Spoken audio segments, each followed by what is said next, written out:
Okay, so today we're going to get a feel for how neural networks work by modeling some Boolean logic functions using neural networks. So first off, let's talk a little bit about Boolean logic functions. Logic functions. And if you've ever done any computer science or any kind of math reasoning or some statistics, probability. You've probably seen some of these, but we're going to go over them in pretty thorough detail just to make sure everyone's on the same page. So first off, we're going to start with the OR Boolean logic function. So the way that the OR works is if I have two values, x1 or x2, this is equal to a 1, where 1 is kind of thought of as true and 0 is false. So it's equal to true or 1 if either x1 is 1 or x2 is 1 or both are equal to 1. Okay, so we can build a truth table by enumerating all the possibilities for x1 and x2. I think I'm going to need more space like that. Alrighty, and then we're over here we'll have x1 or x2. So our variables here, our Boolean variables, can either be true or false. They can either have a 0 or a 1. So the possibilities are 0, 0, 0, 1, 1, 0, and 1, 1.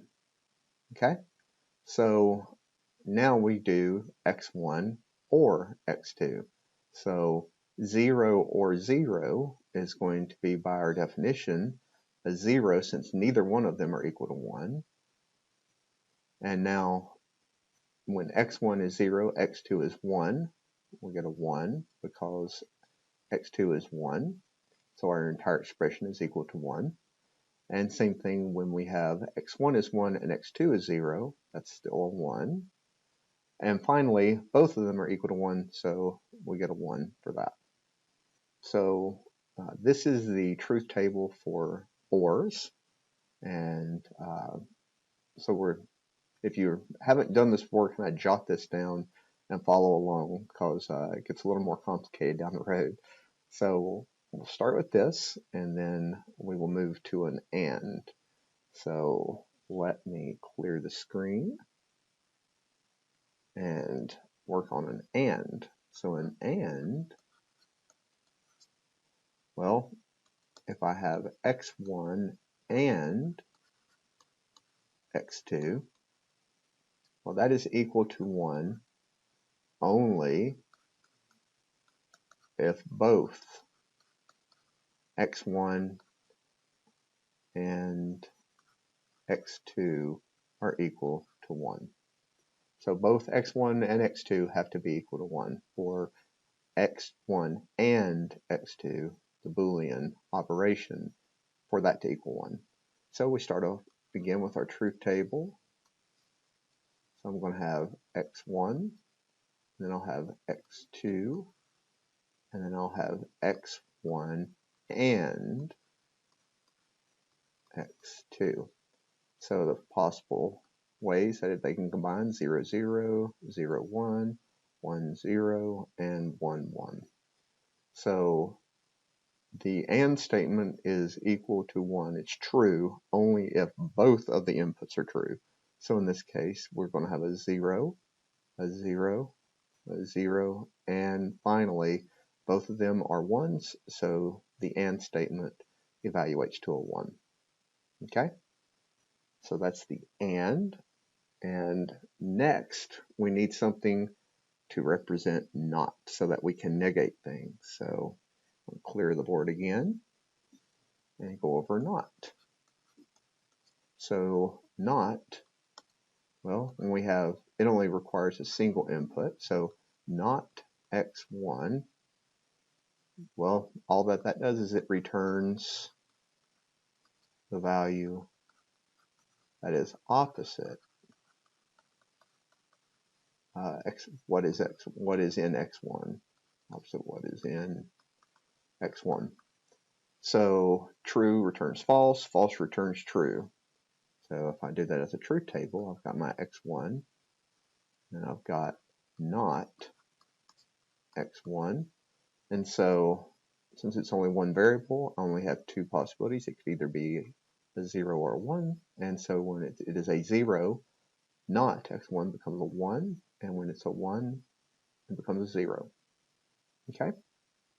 So we have built ors, ands, and nots. And now we're going to look at two more interesting logic gates. So I'm going to clear the board again. And we're going to work on XOR and XNOR. All right. So here we go. XNOR. This is what's called an exclusive OR. And it's equal to 1 if x1 equals 1 or x2 equals 1, but not both. So only one of the inputs can be equal to 1 for the XOR to evaluate to a 1. Okay? Exclusive NOR, well, that is kind of a not exclusive OR.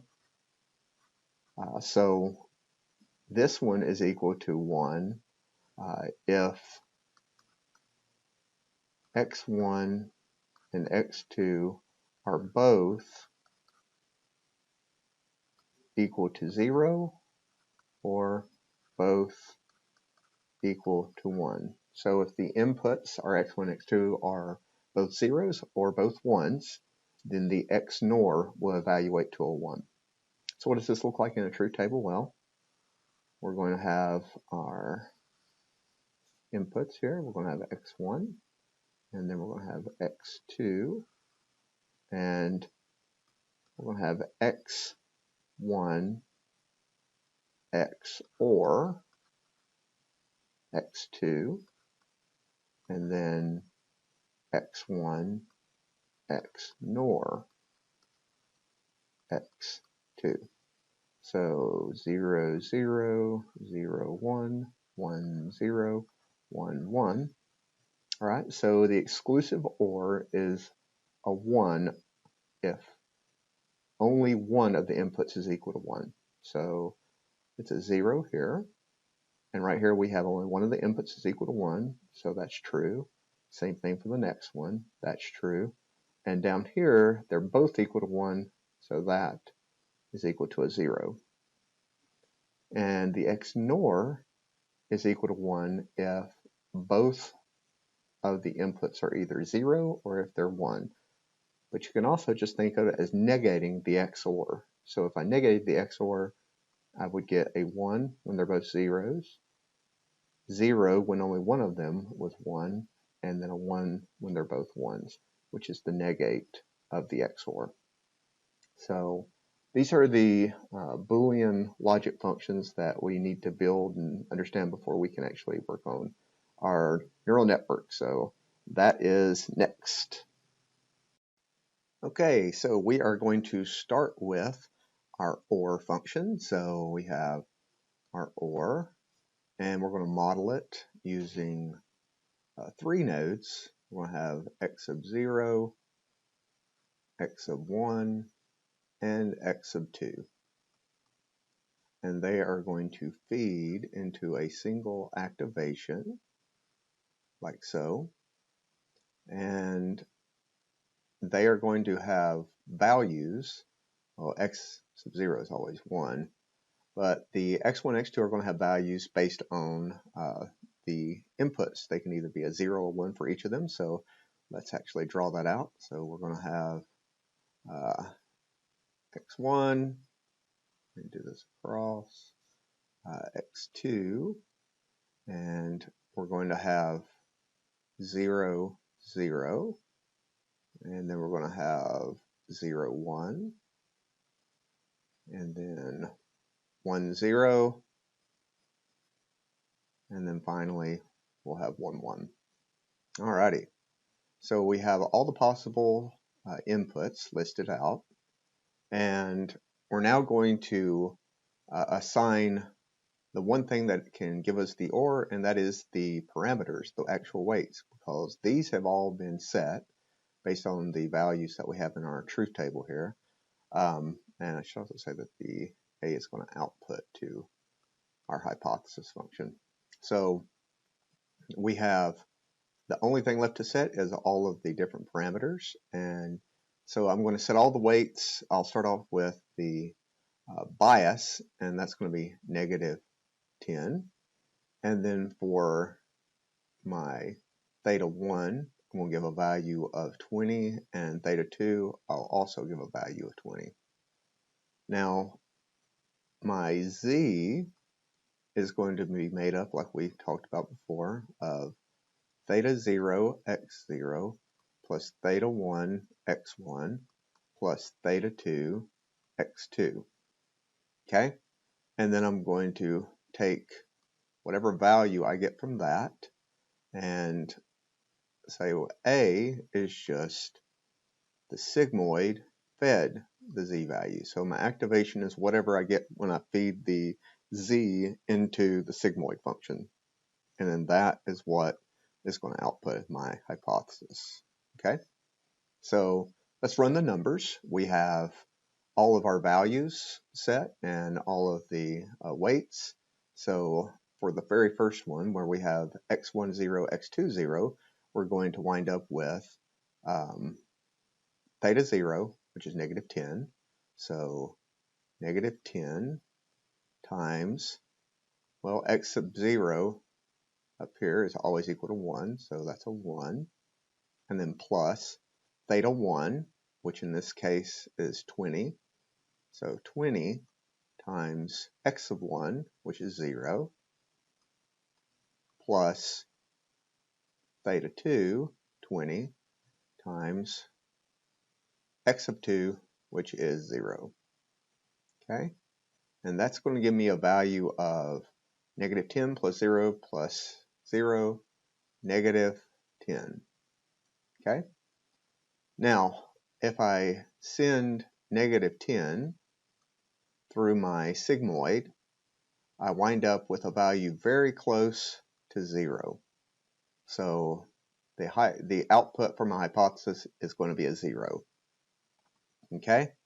So now we repeat the process. I'm going to get negative 10, 1. That's my theta 0, x0, plus, again, 20 times x of 1, which is 0, plus 20 times now x of 2, which is a 1. So when I do that, I'm going to get negative 10 plus 0 plus 20. That gives me a positive 10. So when I feed that into the sigmoid function, like so, I actually get a 1. And so now I repeat the process. Negative 10 times 1 plus 20 times 1 plus 20 times 0. That's the 1 and the 0 here for x1 and x2. That equals 10. So again, when I feed that through the sigmoid, I get a value very close to 1. And finally, I've got negative 10, 1, plus 20 times 1, plus 20 times 1, and that's going to be 30. So I feed that through my sigmoid, g of 30, and I get, again, a 1. And if you remember back when we first set out the truth table for OR, we wound up with 0 when they were both 0, but 1 when either one of them were 1 or when both of them were 1. So this neural network, by setting the weights, the parameters, we were able to actually build an OR function. based on the inputs and the outputs. So that's exactly how we're going to do every one of these. So let's go on and get started on the AND function next. So for AND, we're going to get AND, again, 3 nodes, x of 0, x of 1, and x of 2. And that is a 1. It may look a little strange. So again, they're going to feed into an activation, which is going to output to a hypothesis. So we're going to draw all the little arrows. And x of 0, as always, is equal to 1. Alrighty. So what are the values? Well, again, there are inputs from x1 and x2. So we're going to have 0, 0 for that one, and then 0, 1, and then 1, 0, and finally 1, 1. Okay? And our z, as always, is going to be our theta transpose x, so we're going to get theta 0, x of 0, plus theta 1, x of 1, plus theta 2, x of 2. All right? And then we're going to take our z and feed it through the sigmoid function in order to get our activation, which is going to output to our hypothesis. So here we go. One more time. So as before, we're going to set the AND function up by using different weights. And this time, both x1 and x2 have to be a 1 in order to get a 1 out. So we'll start with setting the bias, the threshold we need to overcome, as a negative 30. And then we'll put a weight of 20 for theta 1 and a 20 for theta 2. That way we'll need both of them to be 1s before they can overcome the threshold of the bias. So let's see how that works out mathematically. We're going to have, again, theta 0 times x of 0, which is going to be negative 30, times 1, and then plus theta 1, 20, times 0, plus 20 times 0. Well, that equals negative 30. And when we output negative 30, we're going to wind up with a 0 for our hypothesis. Okay? So now we follow again, negative 30 times 1 plus 20 times 0 plus 20 times 0, and that equals a negative 10. So g of negative 10, oh, that's the negative 30, by the way. Negative 10 outputs to a 0. Same thing here, negative 30 times 1 plus 20 times 1 plus 20 times 0 equals negative 10. And when we feed that through the sigmoid, again, we get out a 0. And finally, we're going to have negative 30 times 1 plus 20 times 1 plus 20 times 1. And that is going to equal positive 10. And when I feed positive 10 through the sigmoid, it outputs a 1. And so for the AND little neural network that we set up, we get our output of 0, 0, 0, 1, which is exactly what we want from the Boolean AND.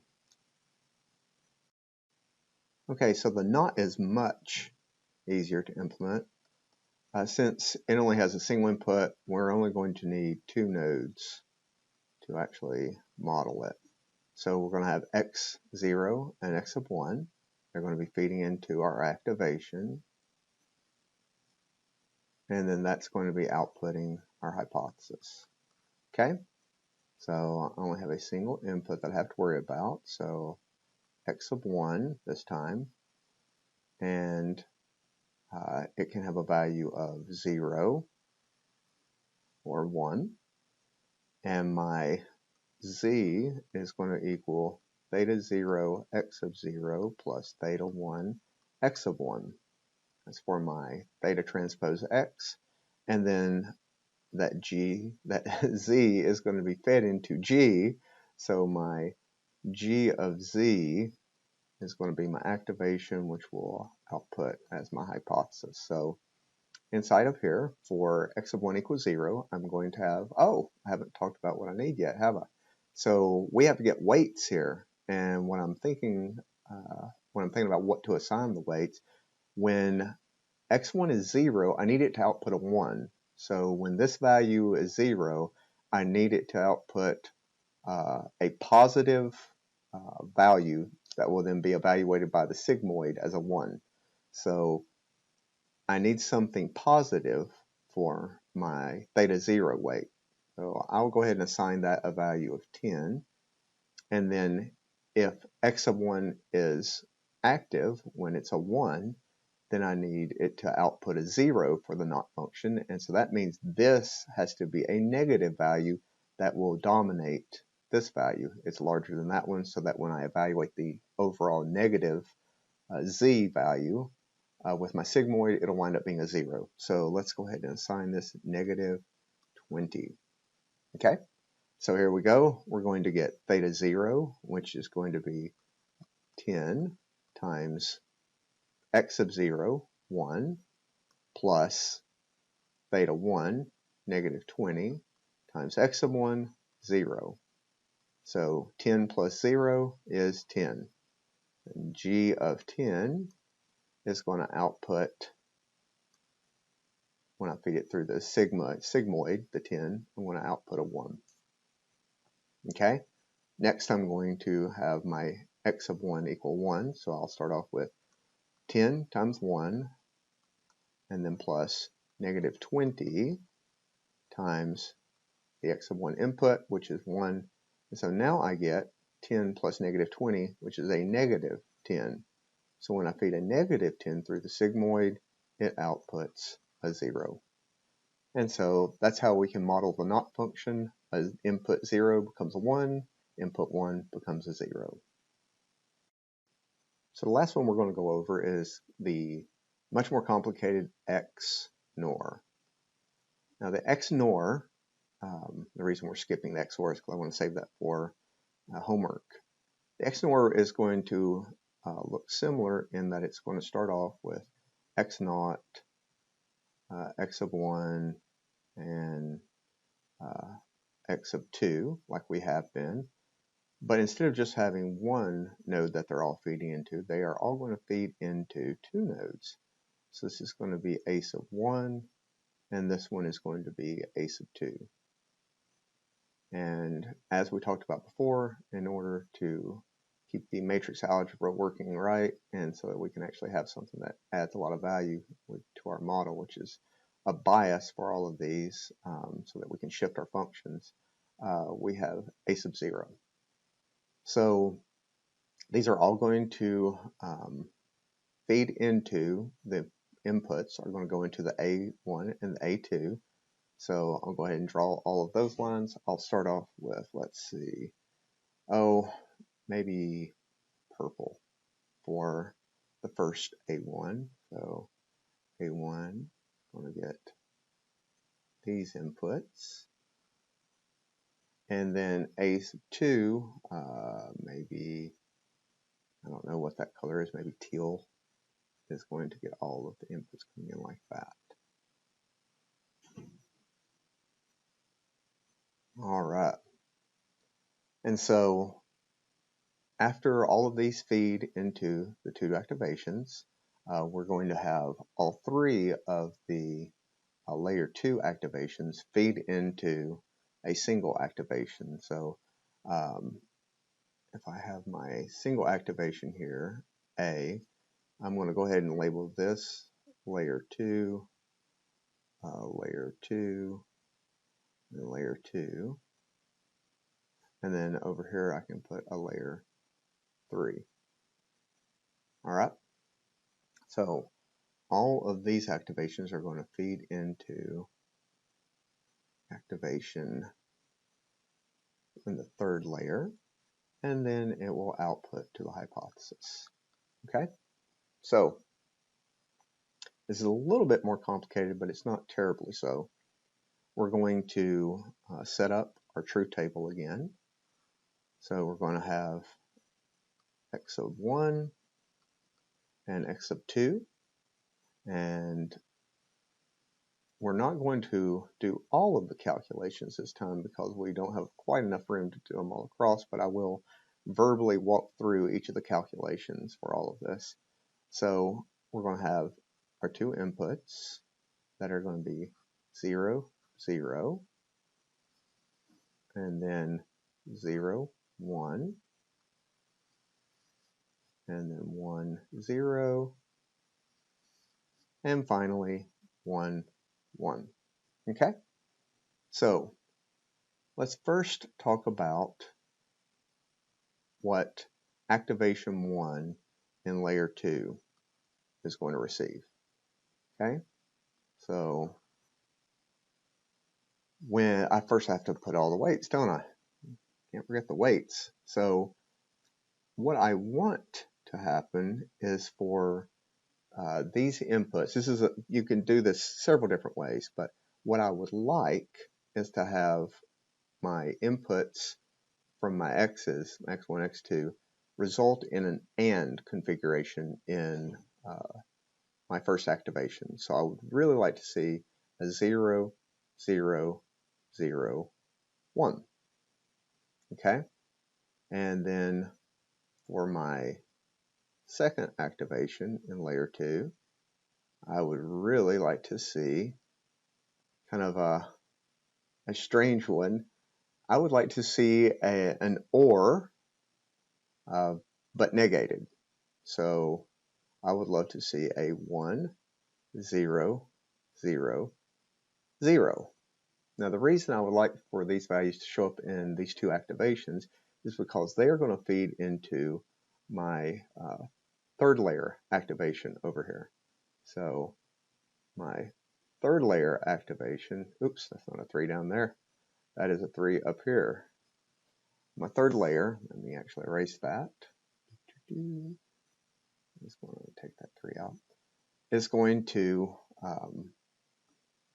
have these values sent in as its input. So activation 1 and activation 2 are now going to serve the same purposes as before the x1 and x2 did.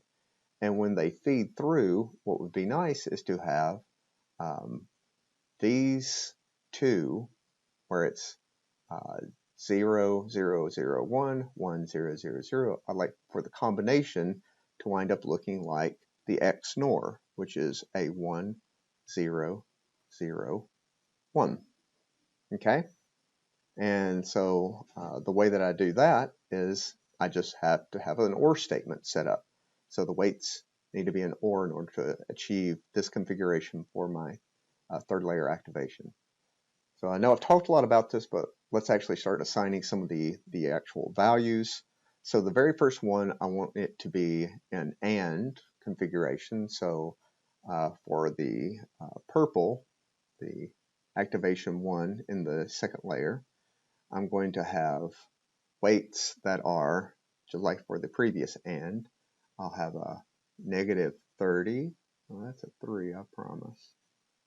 And then I'll have positive 20 and positive 20. Okay? So both of these will have to be 1 before it overcomes the threshold of negative 30. Oh, that's a terrible 3, but I guess I'll just live with it. Make it a little curvy. I'm done. I'm not touching it again. So let's see if we get the values that we want to get for our first activation inside of layer 2. So we're going to wind up with negative 30 times 1, so it'll be a total of negative 30, plus 20 times 0 plus 20 times 0. We'll have an activation of negative 30, which when I feed it into the sigmoid gives me a 0, so that one works. Then I change my inputs to a 0 and a 1, and I'll have negative 30 plus 0 plus 20 is a negative 10. When I feed that through the sigmoid, I get another 0. And finally, negative 30 plus 20 plus 0 is negative 10, which again gives me a 0. And so now I can set both of these to 1. So they're both 1. So it's going to be negative 30 plus 20, which is a positive 10. When I feed that through my sigmoid, I get a 1. And so all of those worked. So now I move over to this configuration. For my x1 and x2, to give this configuration, if you look at it, it is the negation of an OR statement, because an OR statement was 0, 1, 1, 1. Now it's 1, 0, 0, 0. That's what I'd like to have. So in order to negate the OR, all I have to do is negate the values that the OR has. So I'll switch positives to negatives and negatives to positives. So if I do that, I'm going to wind up with, let's see, I'll have, for my OR I initially had, let's see, it was negative 10. So now I'm going to change that to a positive 10 for that one. And then it was positive 20. So I'll change that to a negative 20. And then down here, another negative 20. Okay? Now let's run it through and see if it works. So I'm going to have, it'll be the blue parameters now. So I'll have 0 and 0 for my two inputs. So 10 times 1 plus 0 plus 0 is going to be 10, which gives me a 1 output when I send that through the sigmoid. The next one is going to have a 0 and a 1 for an input. So it'll be 10 times 1 for 10 plus 0 plus negative 20 is a negative 10, which gives me a 0. And similarly, I'm going to get a 10 plus negative 20 plus 0 is negative 10. So that one works. And finally, 10 plus negative 20 plus negative 20 is a negative 30. That definitely is a 0 when I'm feeding through the sigmoid. Okay? Now, last but not least, I'm going to feed in these two activations, the A1 and A2, into my third layer activation. So these are going to serve as the same inputs that I had when I had X1 and X2. And if you look at their configurations, the values that they're going to send through are 0, 1, 0, 0, 0, 0, and 1, 0. So my output I want to be 1, 0, 0, 1, which means I want to join these with an OR statement. So the OR statement is just going to be, I'll have a negative 10, positive 20, and positive 20. Okay? So when I feed that through, I'm going to wind up with, I'll have, for my inputs from A1 and A2, 0, 1, I will have negative 10 times 1 because our first node, our 0th node, is always equal to 1. So negative 10 times 1 is negative 10 plus 0 plus 20. So negative 10 plus 20 is going to be positive 10, which when I feed that through the sigmoid, gives me a 1. Next one is going to be 0, 0 coming in. So negative 10 plus 0 is negative 10, which outputs a 0 when fed through the sigmoid. So then I do the same thing again, 0, 0, and I get a 0 when I feed it through the sigmoid. And finally, I have a 1, 0 input, so negative 10 plus 20 plus 0 is positive 10, which will output a 1. And so there you have it. With the inputs of the standard 0, 0, 0, 1, 1, 0, 1, 1, we're able to output the XNOR function by using a neural network with 2 activation nodes that then fed into the final activation before heading out to the hypothesis. So there you go. So let's talk a little bit about homework. So for homework, here we go, the fun you're about to have. I would like you to implement the XOR function. So the XOR, if you remember, is the exclusive OR. And so what I'd like for you to do is you've got your two inputs. You've got x1, x2. They're going to be coming in with 0, 0, 0, 1, 1, 0, and 1, 1. And the XOR, the output, the final output should be, this is XOR, 0, 1, 1, 0. And although it would be very easy to just do a negate of the XNOR, don't do that. Try to build your own neural network using the ands, ors, and nots in order to finally output XOR, and try to use multiple ones of the layers. Don't just do two inputs. There's an easy way to knock this out. Two inputs straight out into an activation, but don't do that. Try to mimic this structure where you have a multi-layer neural network to where you have to think about how to arrange all the different weights to get them to work together to give you your 0, 1, 1, 0 output. Alrighty, good luck, and I will see you later.